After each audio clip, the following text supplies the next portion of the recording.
And would you see yourself doing some work over the weekend, or would you ideally like have that completely turned off? Ideally, if I don't need to, I would prefer that. But I don't mind working on the weekends as long as it's only a couple hours. Like I would say like 3 hours, 4 hours max. I don't want to do more than that. Got it. So for you, it's really important that your work is basically in the middle of the day. You really want to kind of keep it in like the 9 to 5. I'm not saying it's a 9 to 5, but you want to keep it in like the working hours kind of time frame. Got it. Okay. Yeah. And are you in the same location in this ideal world where you're working your dream day? Are you in Canada? Where are you? Let's imagine a little bit. So ideally, Yeah. I love working from home. I do. It's like one of my favorite things, but occasionally I would love to be able to travel and work too. Okay. So I don't think I would want to be on the go all the time. I feel like that would exhaust me and really take away a lot of my energy. Yeah. But I feel like a couple of times throughout the year, I wouldn't mind being like somewhere hot and being able to work out of like a resort or something like that. I think it's like something I've always dreamed of, but I was like, I don't know how that would really work. And then I remember also Ariana was saying, you work good when you change up your environment. And that really clicked with me because I was like, it's something that I've always thought about doing, but I've never done. So, and changing your environment doesn't mean you have to go to Costa Rica. Yeah, no, 100%. Yeah. Sit at a coffee shop, go to a co-working space. Yeah. Maybe there's like 2 days a week where just to change it up, you go to a co-working space or you go to a coffee shop. Because for you, routine is important, but also change of routine is important. Or change of scenery is important. Yeah. And so having that combination is important until it kind of embed. So it seems like you do like some structure and you do like some sort of routine. It's not like every day you want it to be different and you want to constantly have new things. You like the basics of what you're doing to be the same, but you like maybe the material is changing. What you're doing around work is changing. Yes. So I think you hit the nail on the head with that. Like, I don't necessarily like doing the exact same thing every day, except for maybe my morning routine that I actually enjoy doing every day. But in turn, like I do like to switch up what I do every day. And there's also days where I feel like I enjoy running errands during the day because I just feel like it's easier for me to run errands at that time. And I would say that I have those types of days at least once a week. I'm curious. So I know since your period condition is definitely something that like is making certain days harder and certain weeks harder, do you find that you can run errands and you can do some of the external things on days where you're needing to take it easily? Like, is it mental easily? Like what are the things that give you comfort when you're like kind of needing to rest and relax? It could be complete rest and relaxation. I'm just trying to understand like the amount of time that you feel that and like be honest with yourself about it. So it's really hard to say because I can't predict like those days. Fair. So Yeah. it's just like, for me, it's like in that time period, what I need is to be able to take a day off if I need to, because I can't predict when I'm going to have a mood swing. So that's what makes it really hard. And I feel like in those days where I do have a mood swing, I just need the day off. Like I can't be doing anything. I can't be like, sometimes it's even hard for me to like send out an email. So like on those days, ideally what I would like is just a rest and relaxation day. Those are really important for me to have. It's not every day, thankfully, that's like that. I feel like I've gotten to a point where I've been able to manage it so much better with my period, but those would you say that's like 5 days a month? Would you say it's like a couple days a month? Like where would you say 5 to be on like the safe side, like to be on like the higher end of the spectrum. And again, like some months are worse than others. Like some months I really feel it. Some months I have it a little bit more under control. Okay. So that's just like the reason I'm saying this. And I know like as a fellow woman like that, you can't predict that every month, but it's more just to kind of give you a vague structure of like, okay, if I need a day for myself, like that's fine. And like things can wait. So the ideal situation is that nothing is like a fire drill or an emergency that you need to get to at this moment right now. Obviously you can't always predict that. And there'll be days that like come in, you're like, oh God, like I have a lot of stuff to do and I can't, but it shouldn't be the norm, right? Because that is what's going to burn you out because you're going to feel constantly obligated to get things done. And then there's going to be a resistance of feeling that obligation, and it's going to get tied to money.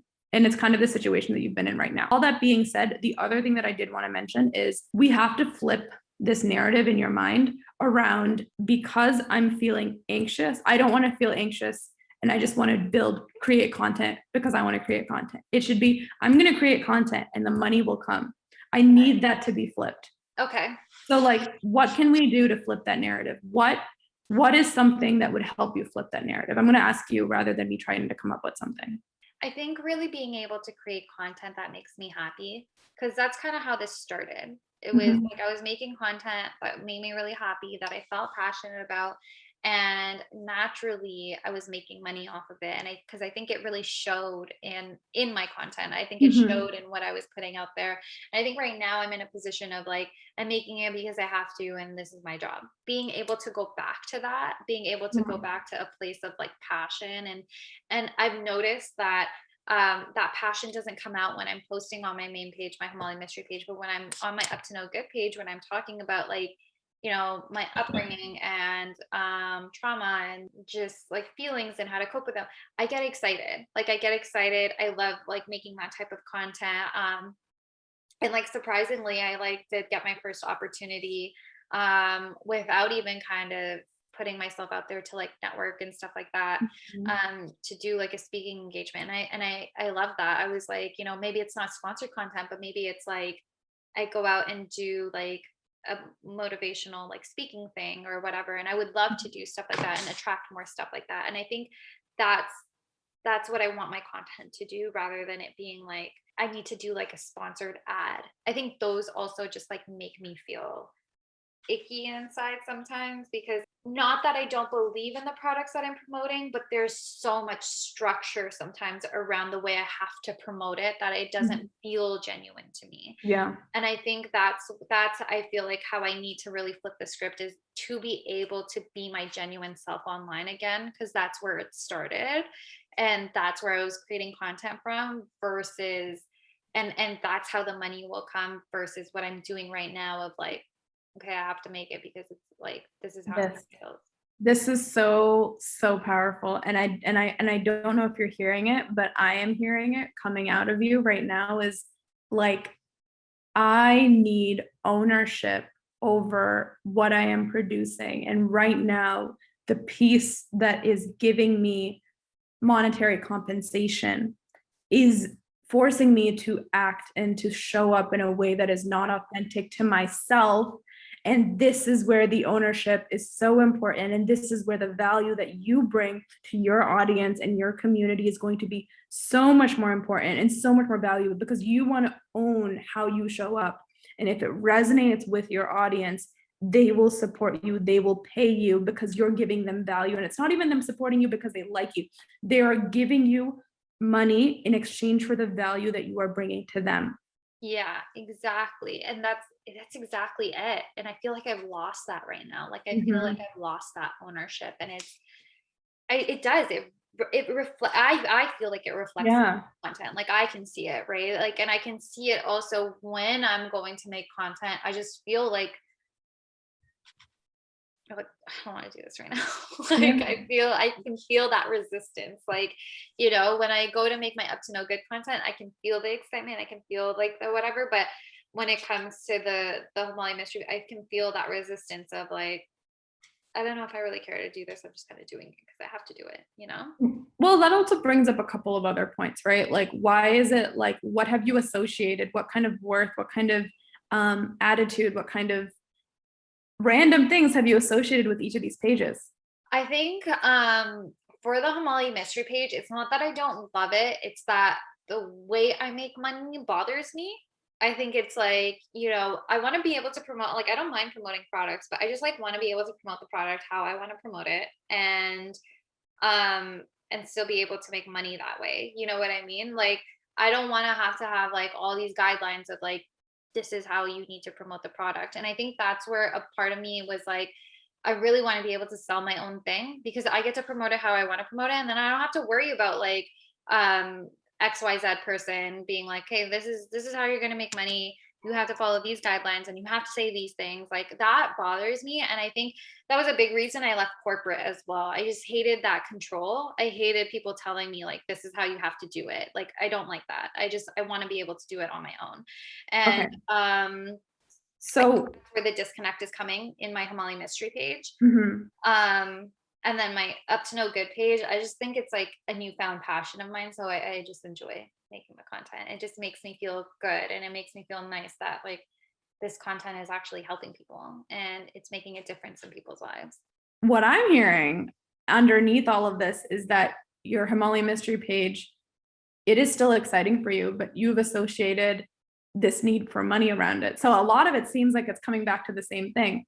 And I'm going to question you and say, what if you showed up and you told these brands, and maybe there are less brands that will be interested in working with you at the beginning, and say, hey, this is really important for me to show up like this to my community because this is how I am, and this is what matters to me, and this is what they resonate with, and this is what they're going to engage with because this is the way that I have showed up, and this is the way that I believe in products. And I believe that the way that I relate to the product will uniquely support my audience. Maybe we can push back a little. And the fear, again, I know what's going to come up is, oh, well, if I push back, they might say, oh, I don't want to work with you. And if they do that, then they're not the right fit. But imagine, and again, we're going to have to take this little box of money, put it on the side, and say, for now, I'm going to take only the clients and the potential products that are resonant, and give me the space to show up in the way that I want to.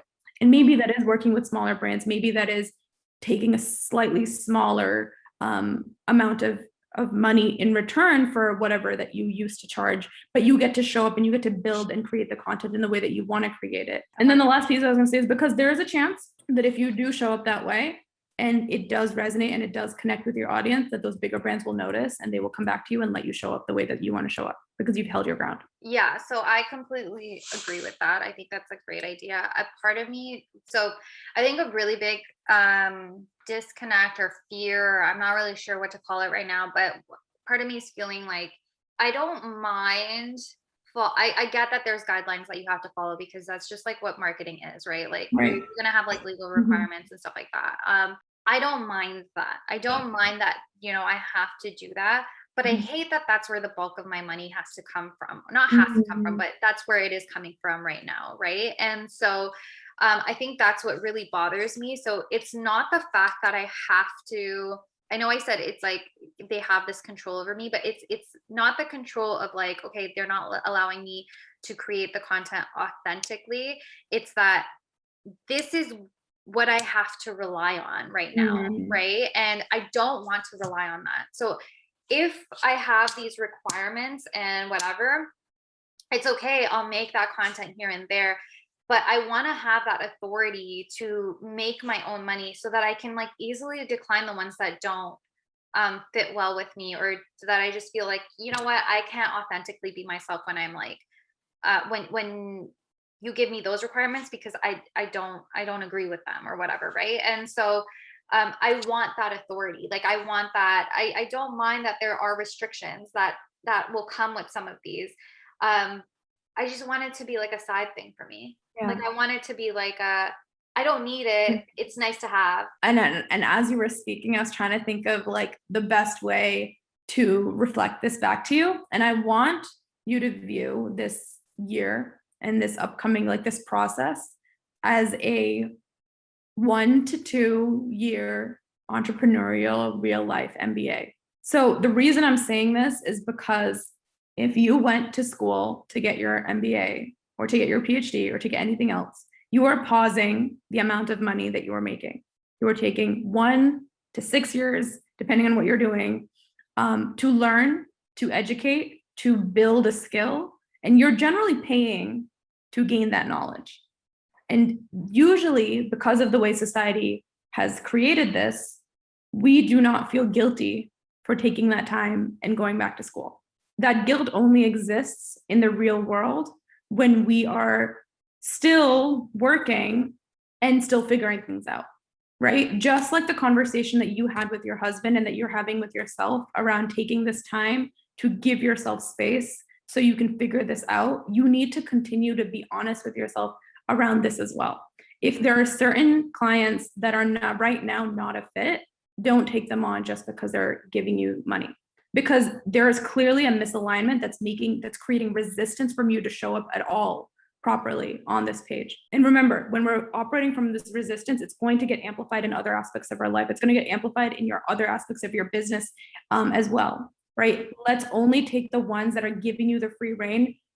And I know it's so difficult not to think about money, but you are in a very fortunate situation where it isn't the number one thing you have to think about, because you have that support. And that's why I wanted to talk about that today, because you have that support both financially and just emotionally and mentally, right? So you have to give yourself that support, because if other people in your life are giving you that support, if you're not giving that to yourself, then essentially you could start to squander that support, which you don't want to do, right? Because if you're consistently still feeling that resistance, then you're perpetuating the process of you learning, and you're right. And we don't want to go in these resistance circles, right? Because this is the stuff that we've been going through.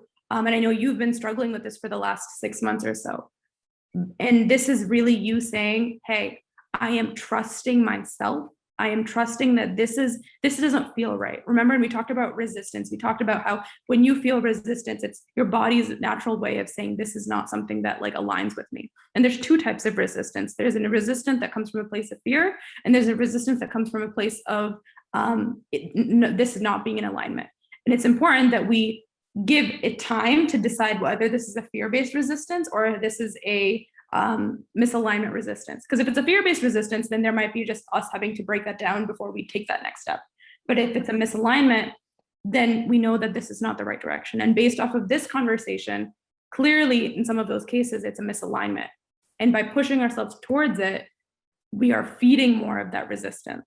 Could it ever be a both type of resistance where I'm I don't feel aligned with this, but then I also have this fear of am I gonna make money?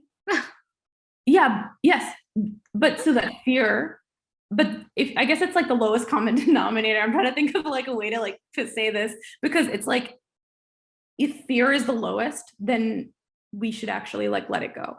But if misalignment is the lowest, we have to take that seriously. Right? Because if it's just a fear-based thing that's coming from a fear-based place, that's coming from scarcity mindset, that's coming from you're not self, basically. So we want to throw that out. But if there's misalignment underneath that, then you got to say, oh, well, this is a misalignment from me and who I am and my identity and what I stand for and my values. Then this is something I have to take seriously. But if there's nothing under that fear, then we can still go in that direction. Does that make sense? Yeah, that makes sense. Yeah, that does. That was a lot. And I might even say, go back and listen to that again. Yeah. And we're moving pretty fast, right? We're covering a lot, and we're moving as quickly as we can. And so let's say that as well, right? I know you're in this, let's keep moving, let's get this done. Realize this is hard work. This is unraveling a lot of stuff. This is unpacking a lot of stuff, right? Just you've been through your own healing journey, and that's what you want to support people when they're coming to you on Mental Health Mondays, as telling you what their struggles, and you're saying, give it time. This is also the same thing. There's a lot here.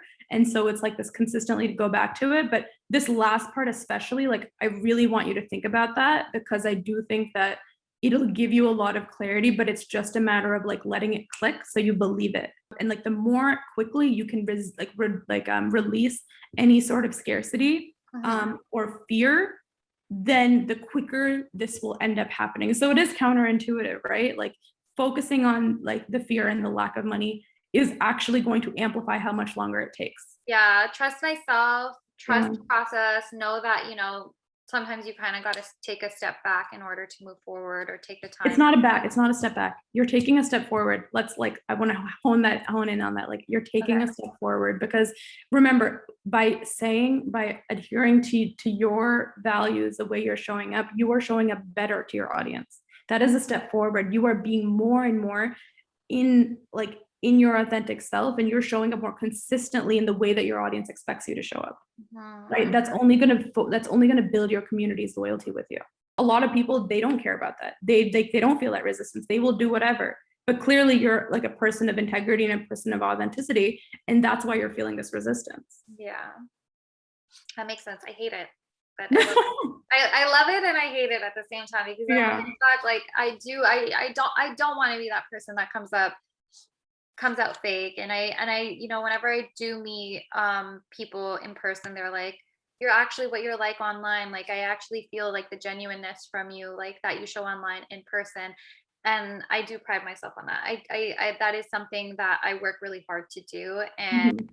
I think, I don't want to lose myself. I genuinely just want to believe and trust that if I do what I love, the money will follow. And I've seen it happen in the past when I followed my, intuition to do makeup, and that's what I loved, and it showed up in my work, and the money came. It did. Everything Mhm. exploded. I was making really good money, and I'm at a point right now where I'm just misaligned, and I think, So you know it's gonna happen again. It's already yeah, I happened know it's once. gonna happen. It's just the waiting game. It's like that's what kills me. It's like, oh my God. And I think just like the whole, We gotta get you to enjoy the process, enjoy yeah, the journey. Like, come on, is this not fun? Like we're like digging in, we're figuring out your ideal it life and we're is. building And I towards think it. it's like what excites me, and it's like gotten me like feeling better about this whole thing, because now I feel like I have someone to kind of bounce off of. And it's just been, this whole process has been really reassuring. I think, I'm making baby steps. Like, I'm getting there. Like, I'm slowly, like, it's going to take time, but there is progress happening. Whereas before I was just like in this state of like, Mhm.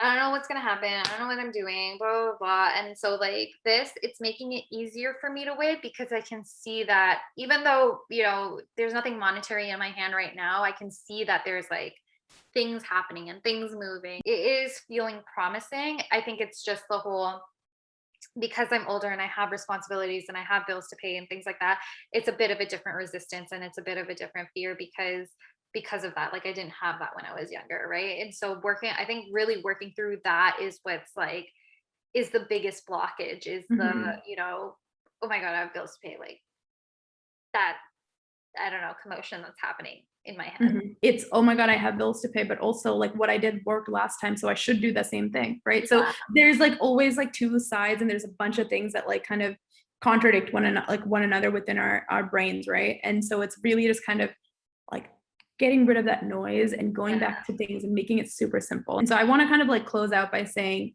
that today we talked a lot about this stuff, but we also talked a lot about, like, your ideal, like, workday and kind of that structural stuff. So next week, our focus is really gonna be on, now taking that structure, and we're really gonna start talking about your business finally, right? Like, we're gonna talk about, like, what that looks like. We're gonna talk about, like, how we can get some answers on some of the hypotheses around what your business is gonna look like, and, kind of give you some clarity around that, and, do some digging to make sure that we're headed in the right direction. Amazing. This was so good. All right, that's all I have for you guys in this week's vlog. I hope you enjoyed it. I did get really raw and vulnerable about my fears around money, especially. It's something that I really struggled with over the last 2 years. And I mean, I've struggled with it all my life, but I think those fears really came to surface since the pandemic hit. And it was really nice to kind of dive into it and try to rework how I thought about money and how I thought about work. If you did like this episode, please do not forget to hit thumbs up and subscribe to my channel. There will be a few more episodes of this series, and I can't wait to share them with you guys. And as always, thank you so much for all the love and support, and I'll see you guys next time. Bye.